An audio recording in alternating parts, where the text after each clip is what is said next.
الحمد لله رب العالمين ملء السماوات وملء الأرض وملء ما شئت من شيء بعض، والصلاة والسلام على محمد طب القلوب ودوائها وعافية الأبدان وشفائها ونور الأبصار وضيائها وعلى آله وصحبه وسلم.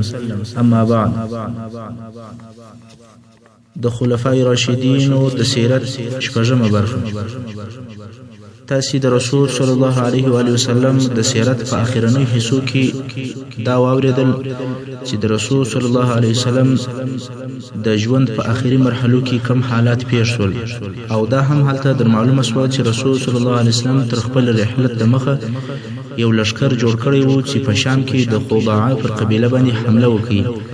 هغه قبیله ته د هغه بدو او ناوړو اعمالو جزا ورکړي، او په دغه حمله سره رومیان هم وبېروي چې دغه لشکر مشر او قومندان اسامه ابن زید رضی الله عنه مقرر کړی و.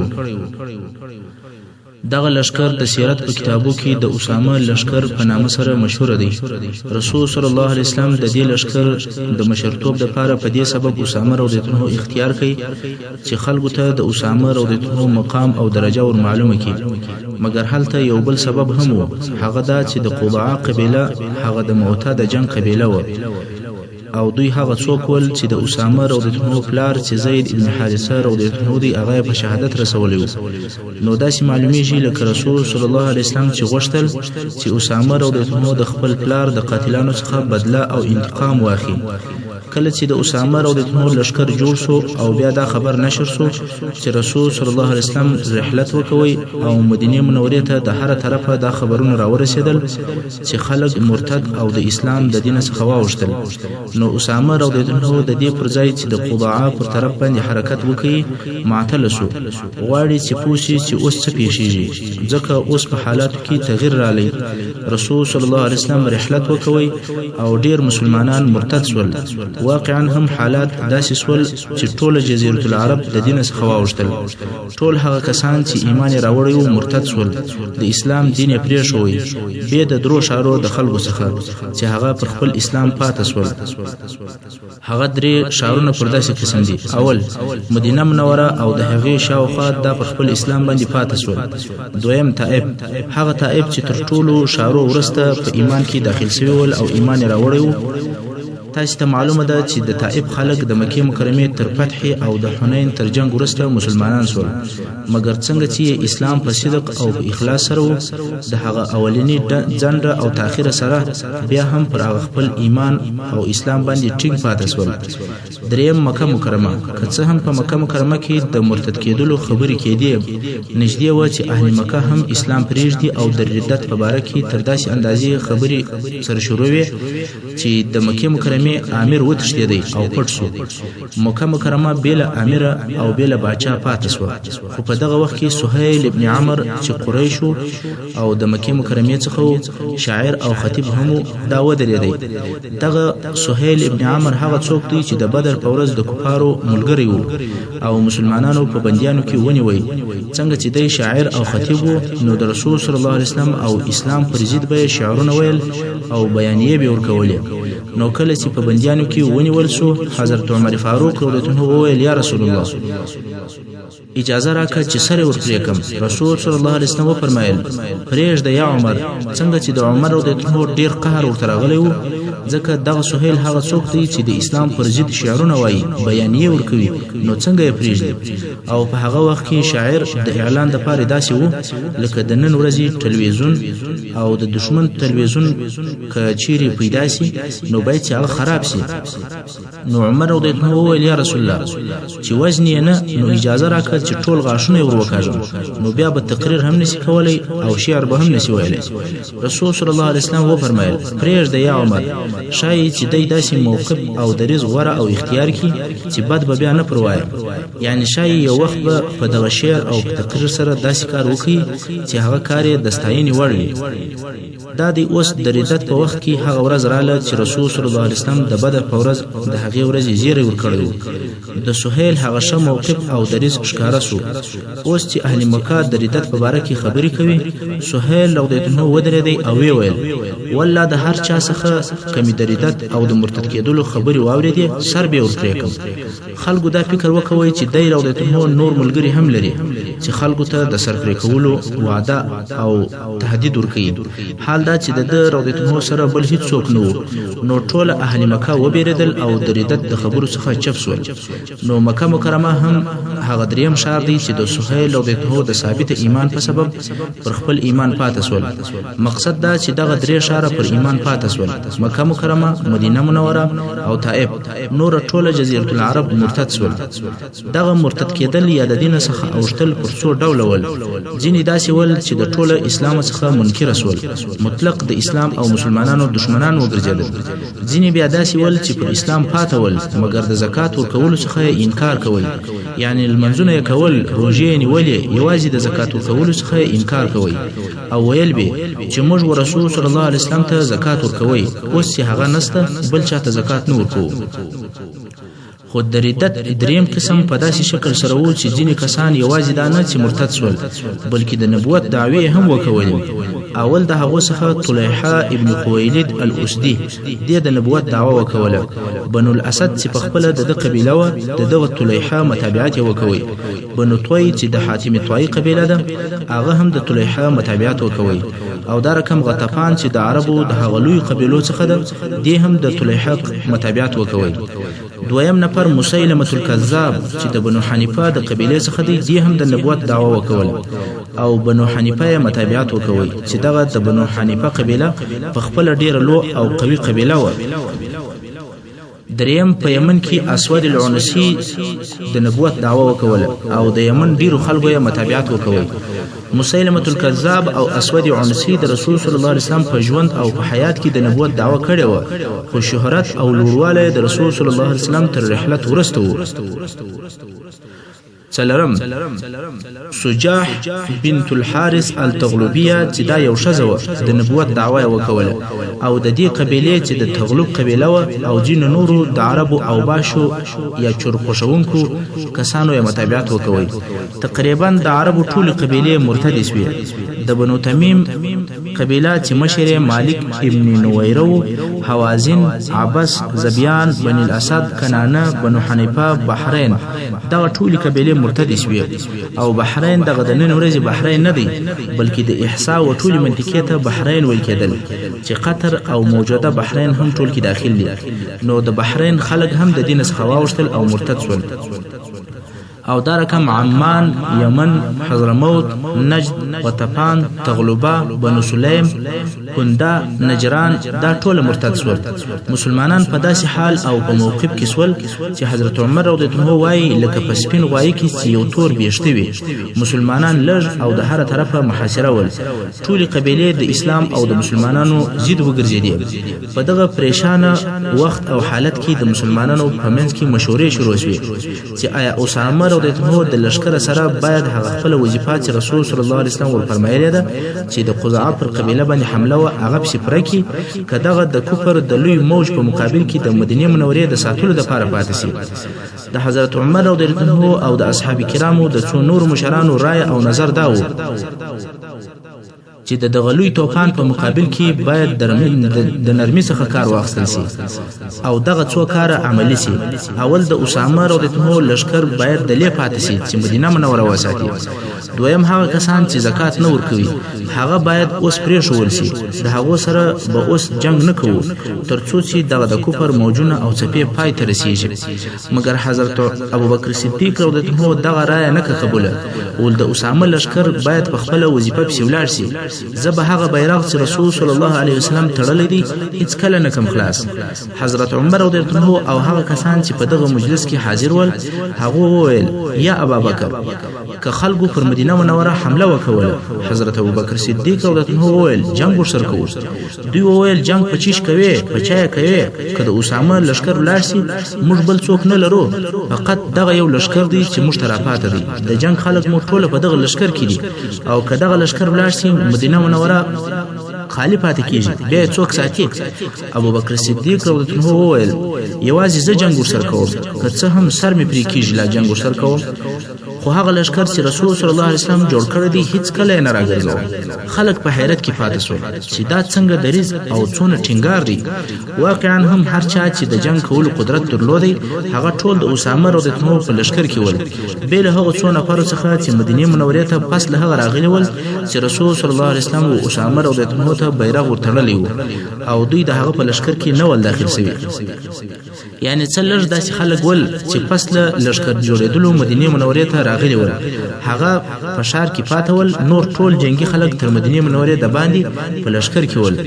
نو اوس د مسلمانانو ټول جنگي قوت فقط د اسامه رضی الله عنه لشکر دی او هغه هم باید د ابوبکر صدیق رضی الله عنه په امر ټول ولاړ شي حضرت عمر فاروق رضی الله عنه پر خپل خبره ټینګو او ویل یا ابوبکر کداغه لشکر ولاړ شي په ولا دشمنان په ټوله مدینه ونیسي ابوبکر صدیق رضی الله عنه ویل یا والله باید د اسامه لشکر په خپل وظیفه پسې ولاړ شي که څه هم د امهات المؤمنین رضی الله تعالی عنهن د هغوی پښې سپي خوري یعنی که څه هم مدینه منوره تر داسې اندازې د خلکو څخه خالی کیږي چې سپي د امهات المؤمنین پښې خوري خو زه به دغه لشکر د هغې وظیفې څخه نه راوګرځوم کوم چې رسول صلی الله علیه وسلم ورته فرمایلی دي او حضرت عمر رضی الله عنه یې تر ژیره ونیوی او ویې ښوروی او ورته ویل اجبار فی الجاهلیة وخوار فی الاسلام یعنی آیا په جاهلیت کې جبار شدید او قوي وي او په اسلام کې ضعیف او بیردونکی د چی څه بیریږي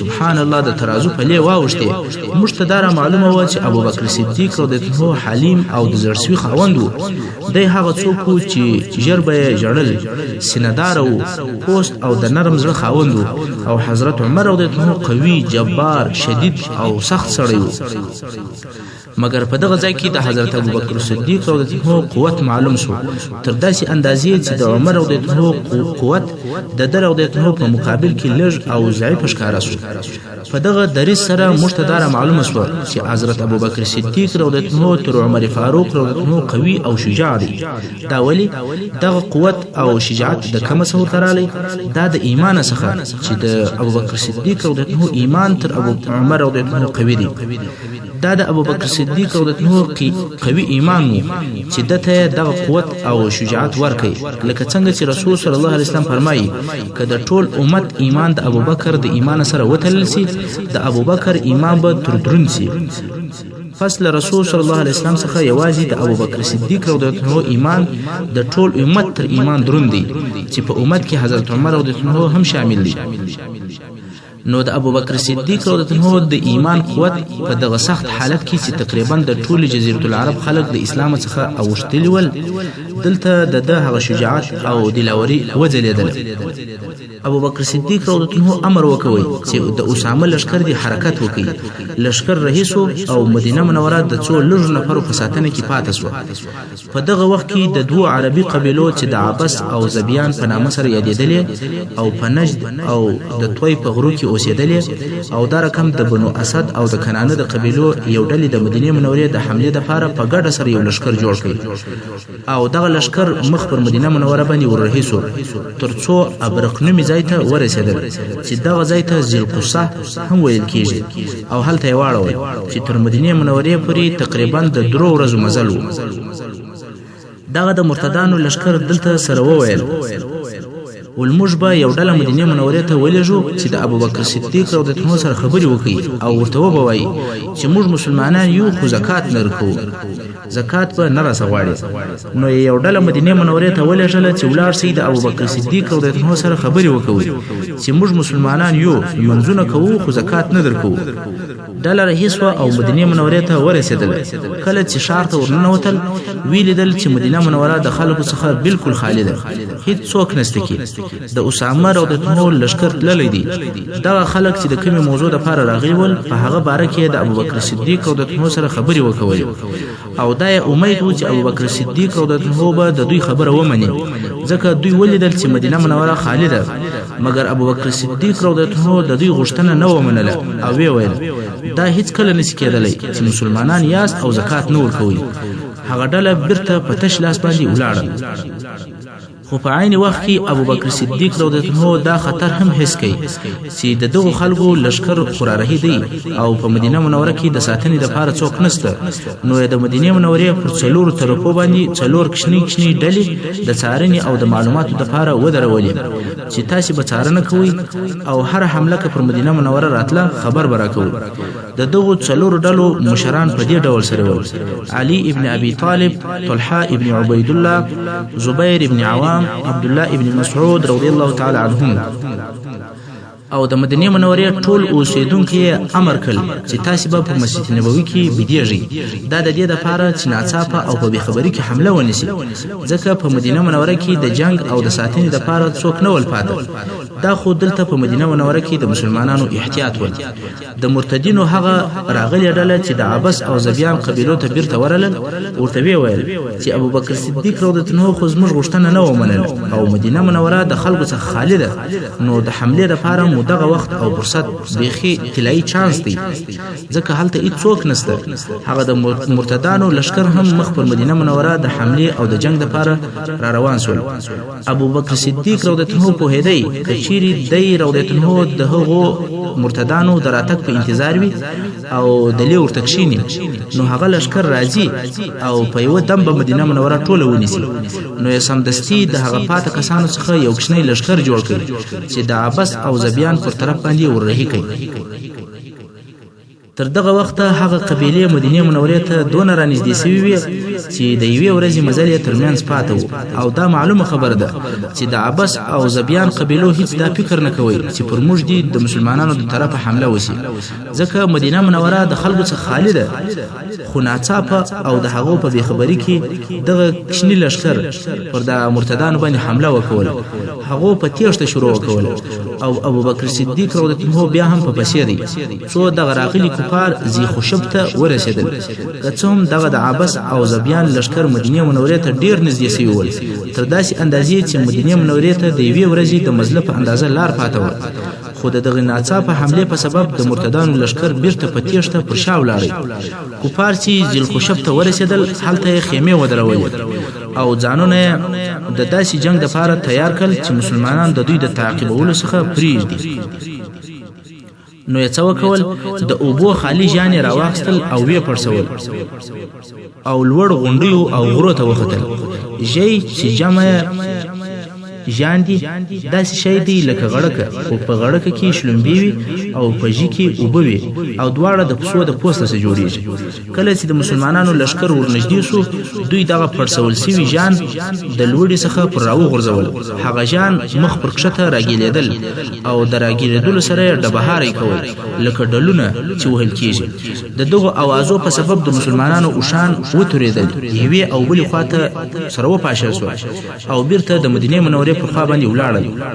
دغه کښنی لشکر چې د ابوبکر صدیق رضی الله عنه سره ورسره وو، هغه ټول سره جلا او متفرق شو. نو ابوبکر صدیق رضی الله عنه بیرته مدینې منورې ته ولاړی او د دویم واري د پاره بیا مسلمانان سره رايوځای کړل او سمدستي په لشکر جوړولو باندې شروع وکول او لشکر یې منظم کړي او د دویمه حمله د پاره د کفارو پر طرف حرکت وکوي. دلته باید مشته د صدیق رضی الله عنه قوت او شجاعت را معلوم شي. دا هغه ډیر خطرناک موقف او حالت دی چې د اسلام په تاریخ کې پر مسلمانانو تیر شوی دی. کله ابوبکر صدیق رضی الله عنه جرأت او مړانه، همت او شجاعت نه وای، اسلام او مسلمانان به ختم شي وای. خیر مسلمانانو پر کفارو دویمه حمله وکوله او کفارو بیا په تیښته شروع وکول. ابوبکر صدیق رضی الله عنه د هغه کښنی لشکر سره بیا هم په پسې دی. څو کفار ذل خوسته چې د مدینه منورې څخه د درو ورځو مزل دی الته ورسېدل. مسلمانانو ذل خوسه ونیوله او نعمان ابن مقرن رضی الله عنه پر ذل خوسه باندې حاکم پرې شوی او په خپل ابوبکر صدیق رضی الله عنه د کښنی لشکر سره په کفارو پسې دی. څو کفار زبیان هغه د دوی وطن ته ورسول او زبیان هم مسلمانانو فتح کړي. د کفارو هغه لشکر ته چې په دوی پسې راوتلی ول، هغه ته ماته او شکست ورکړ چې د مدینه منورې د نیولو لپاره دوی د حمله اراده درلوده او قریب هم و چې مدینه منوره دی ونیسي. نو ابوبکر صدیق رضی الله عنه بیرته مدینه منورې ته رالی. دغه د کفارو د لشکر د شکست خبر شاوخوا په منطقه کې نشر شو. هلته ډېرې داسې قبیلې وې چې پر مدینه منوره د حملې اراده درلوده، مګر دغه خبر په نشریدلو سره چې مسلمانانو سره د دې چې د اسامه لشکر د مدینه منورې څخه وتلی دی د عبس او زبیان قبیلو ته مات او شکست ورکړ. نو دا داسې معنی لري چې اوس هم په مدینه منوره کې لویه او قوي قوه پرته ده، خو په حقیقت کې په مدینه منوره کې قوت نو موجود، بلکې دا د ابوبکر صدیق همت او شجاعت وو. دا د ابوبکر صدیق رضی الله عنه پوهی او حکمت وو چې سمدستي په یو کوچني لشکر پر دشمنانو باندې حمله وکوله. دغه د ده رضی الله عنه حمله د دې سبب شوه چې اسلام او مسلمانان یې وساتل. هغه نورو قبیلو چې د مدینې منورې د حملې اراده درلوده هغه خپله اراده پرېښوله او مدینه منوره بیا هم حاکمه او محفوظه پاتې شوه. د مسلمانانو علماو د ابوبکر صدیق رضی الله عنه د دغه موقف او د دریځ په باره کې چې د مرتدانو سره پر جنګ ټینګار کوي او بې له زکاته یې لمونځ نه قبلوي، نو علما وایي که په اسلام کې دوه شدید او سخت دریځونه او موقفونه نه وای، اسلام به هم لکه نور آسماني ادیان اړول سوی دین وای. هو داسې ډېر ځایونه شته چې مسلمانان د اسلام اوښتي او منحرف سوي دي، مګر زموږ خبره په خپله په اسلام کې ده. نو علما وایي چې دوه دریځونه دي، که دغه دریځونه نه وای په خپله اسلام به اړول سوی وای، یعنی اسلام به موږ ته په هغه ډول او شکل سره نه وای رارسېدلی کوم چې رسول صلی الله علیه وسلم راوړی او بیان کړی دی. چې په هغو دوه دریځو کې یو دریځ یې د ردت په موضوع کې د ابوبکر صدیق رضی الله عنه دریځ او ټینګار دی. که د ده رضی الله عنه دغه سخت او شدید دریځ نه وای، موږ ته به داسې اسلام را رسېدلی وای چې په هغه کې به زکات نه وای، خو دا هغه شی و چې په خپله اسلام په اړول کېدی. نو د ابوبکر صدیق رضی الله عنه په د شدید دریځ سره اسلام د اړولو څخه او د انحراف څخه محفوظ پاتې شو. او دویم دریځ د امام احمد ابن حنبل رحمه الله دریځ دی. د امام احمد ابن حنبل رحمه الله په وخت کې د ځینو مفسدینو خلکو د طرفه داسې ویل کېدل چې قرآن مجید مخلوق دی، او د وخت باچا هم د دغه مفسدونو د قول تایید کوي. د وخت ټول علما په دغه موضوع کې یا چپ پاتول یا دغه قول منی یا د حکومت د طرفه بندیان سوي ول. یوازې امام احمد ابن حنبل رحمه الله پاتو چې د دغه قول پر ردولو کې سخته مبارزه کوله. که دی رضی الله عنه هم د دغه قول تابعدار سوی وای یا دی قول ته تسلیم سوی وای، بیا به هم اسلام اړول سوی وای او موږ ته به ګډه وډه عقیده را رسېدلی وای. نو دغه دوه هغه لوی او مهم دریځونه دي چې اسلام یې د اړولو څخه وساتئ. بیرته قصې ته راځو. د اسامه ابن زید رضی الله عنه لشکر په تګ او په راتګ کې 40 ورځې تېرې کړې. اسلامي لشکر 40 ورځې وروسته بیرته مدینې منورې ته راورسېدی. د اسامه رضی الله عنه لشکر په دغه موده کې وکولای شوای چې پر خزاعه حمله وکړي، بندیان ځین راولي او غنیمتونه ځین راوړي او بیرته هم صحیح او سالم راورسېدل. دغه د اسامه د لشکر خبر نشر شو او خلک پوه شو چې اسلام او مسلمانان اوس هم یوازې دا نه چې قوي دي، بلکې تر هر وخت قوي دي. اوس نو ابوبکر صدیق رضی الله عنه د مرتدانو د جنگ لپاره لشکري جوړي چې هغه لشکري په ډیر شمیر سره لشکري جوړ شوی دي او په مختلفو کسانو پسې لیږل شوی دي چې په وروسته کې به په تفصیل سره درته بیان شي. محترم اوریدونکو، څنګه چې وخت پای ته رسیږي زموږ پاته برخه د سیرت الخلفاء به په راتلونکو حصو کې واورئ. وصلی الله تعالی علی خیر خلقه محمد و آله و اصحابه و اهل بیته اجمعین.